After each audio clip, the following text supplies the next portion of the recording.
মাধ্যমিক ও উচ্চ মাধ্যমিক পর্যায়ের সব শিক্ষা প্রতিষ্ঠান বন্ধ। বিদ্যালয় ও কলেজগামী শিক্ষার্থীদের নিরাপত্তার কথা বিবেচনা করে মাধ্যমিক ও উচ্চ মাধ্যমিক পর্যায়ের সব শিক্ষা প্রতিষ্ঠান বন্ধ ঘোষণা করা হয়েছে মঙ্গলবার 16 জুলাই।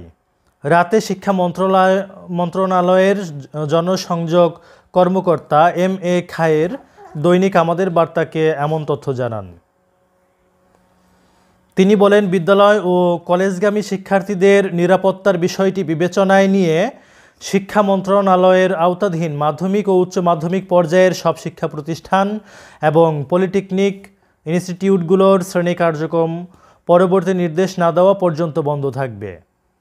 তবে রাত 9টায় এ প্রতিবেদন লেখা অবধি প্রাথমিক বিদ্যালয়ে বন্ধের কোনো সিদ্ধান্ত জানা যায়নি। প্রাথমিক ও গণশিক্ষা মন্ত্রণালয়ের জনসংযোগ বিভাগ থেকে কোনো তথ্য জানানো হয়নি।